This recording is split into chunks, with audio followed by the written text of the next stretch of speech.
قوانین کی عدم دستیابی کے باوجود پاکستان میں کرپٹو کرنسی کا رجحان تیزی سے بڑھتا نظر آتا ہے۔ پاکستان اس وقت کرپٹو کرنسی کی 8ویں بڑی مارکیٹ ہے اور پاکستانی شہری تقریباً 25 ارب ڈالرز کی کرپٹو کرنسی کے مالک بن چکے ہیں۔ یہ اعداد و شمار اس بات کی غماز ہے کہ حکومتی پالیسی سازی میں سست روی کے باوجود عوام نے اس مالیاتی دنیا کو اپنانے کا فیصلہ کر لیا ہے۔ تاہم پاکستانیوں کی دلچسپی کے باوجود حکومت اس وقت ڈیجیٹل کرنسی کے 2 مختلف ماڈلز کے حوالے سے تذبذب کا شکار دکھائی دیتی ہے۔ حکام اب تک یہ فیصلہ کرنے میں ناکام ہیں کہ مستقبل میں انہوں نے ڈیجیٹل اثاثوں میں سرمایہ کاری کے لیے بٹ کوائن کو اپنانا ہے یا ایتھریم ماڈل پر معاملات کو آگے بڑھانا ہے۔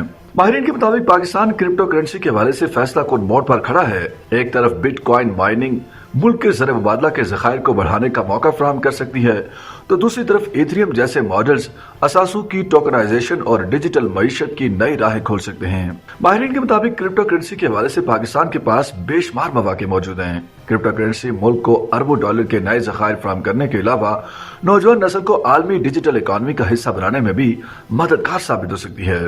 تاہم یہ سب کچھ تبھی ممکن ہے جب حکومت بجلی کے نرخوں، سرمایہ کاری کے قوانین اور عملی SOPs کو بروقت اور واضح انداز میں لاگو کرے۔ اگر حکومت نے بروقت فیصلے کیے تو کرپٹو کرنسی پاکستان کے معاشی مستقبل کے لیے گیم چینجر ثابت ہو سکتی ہے۔ معاشی ماہرین کے بقول صرف چند سال پہلے تک جس کرنسی کو محض ایک ڈیجیٹل تجربہ سمجھا جاتا تھا، آج وہ صرف سرمایہ کاری کا ایک ذریعہ ہی نہیں بلکہ عالمی مالیاتی ڈھانچے کا ایک اہم جزو بنتی دکھائی دیتی ہے۔ ماہرین کے بقول اس وقت دنیا میں کرپٹو یا ڈیجیٹل کرنسی کے حوالے سے بٹ کوائن اور ایتھریم 2 ماڈل چل رہے ہیں۔ اب سوال یہ ہے کہ پاکستان کس کرپٹو ماڈل کو اختیار کرے۔ دبئی میں بلاک چین اور پرائیویٹ فنڈز کے ساتھ کام کرنے والے ماہر محمد ہارون حکومت کو بٹ کوائن اور ایتھریم دونوں ماڈلز کو ساتھ لے کر چلنے پر زور دیتے ہیں۔ ہارون کا کہنا ہے کہ کرپٹو مائننگ کے لیے حکومت کو بجلی سستی کرنی پڑے گی ورنہ اس کا کوئی فائدہ نہیں ہوگا۔ ان کا مزید کہنا تھا کہ اگرچہ بٹ کوائن ماڈل فائدہ مند ہے لیکن یہ انرجی بیک پروجیکٹ ہے۔ حکومت نے کرپٹو کرنسی مائننگ کے لیے 2000 میگا واٹ بجلی مختص کر رکھی ہے لیکن کرپٹو مائننگ اسی وقت فائدہ مند ہو سکتی ہے اگر بجلی 5 سینٹس پر ملے۔ بجلی کا زیادہ سے زیادہ ریٹ 8 سینٹس ہو سکتا ہے لیکن حکومت یہ ریٹ بھی دینے کو تیار نہیں۔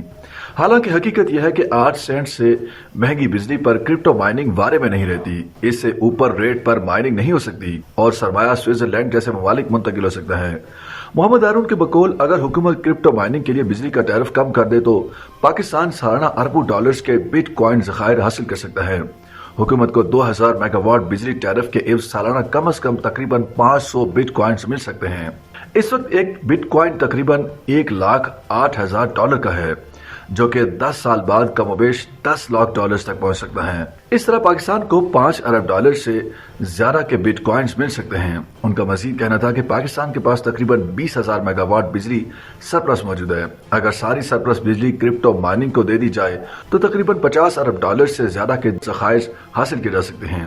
ان کا مزید کہنا تھا کہ 2000 میگا واٹ بجلی استعمال کرنے کے لیے تقریباً 3.5 لاکھ مائننگ مشینیں درکار ہوں گی۔ ایک مشین تقریباً $2,200 کی آتی ہے۔ اس طرح تقریباً 1 ارب ڈالر کی سرمایہ کاری پاکستان آ سکتی ہے لیکن یہ سب کچھ اسی وقت ممکن ہے اگر اسٹیٹ بینک ڈیجیٹل کرنسی پر بروقت قانون سازی مکمل کرے اور اس میں سرمایہ کاری کے طریقہ کار کو واضح کرے۔ انہوں نے مزید بتایا کہ بٹ کوائن کے علاوہ دوسرے ڈیجیٹل کرنسی ماڈل ایتھریم کی اہمیت سے بھی انکار نہیں کیا جا سکتا۔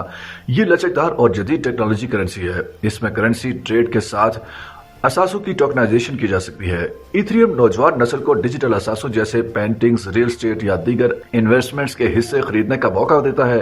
اس طرح یہ ماڈل ملکی معیشت کے لیے ایک نیا باب ثابت ہو سکتا ہے جبکہ اس پر بجلی کا خرچ بھی بٹ کوائن کی نسبت کم آتا ہے۔ اگر کوئی پاکستانی شخص پکاسو کی پینٹنگ نہیں خرید سکتا تو وہ اپنی استطاعت کے مطابق پکاسو پینٹنگ ایتھریم ٹوکن خرید کر منافع کما سکتا ہے۔ انہوں نے دنیا کی مختلف کمپنیوں اور بینکوں کا حوالہ دیتے ہوئے بتایا کہ اسٹیٹ بینک بھی ایتھریم ماڈل کو بآسانی اپنا سکتا ہے۔ یہ ایک اچھوتا تصور ہے جو آج کل کی نوجوان نسل کو اپنی طرف متوجہ کرنے میں کامیاب ہو رہا ہے۔ ان حالات میں کسی ایک کرپٹو ماڈل کی طرف جانے کی بجائے دونوں ماڈلز کو ساتھ لے کر چلنا چاہیے۔ YouTube پر گوگلی نیوز دیکھنے کے لیے youtube.com کی سرچ بار میں googly news T V type کریں۔ گوگلی نیوز کے پیج پر سرخ رنگ کے سبسکرپشن والے بٹن پر کلک کرنا نہ بھولیے۔ YouTube پیج پر اپلوڈ ہونے والی ویڈیوز سے باخبر رہنے کے لیے بیل آئیکن پر کلک کیجیے۔ آپ کو ہر نئی ویڈیو کے بارے میں نوٹیفیکیشن موصول ہو جائے گا۔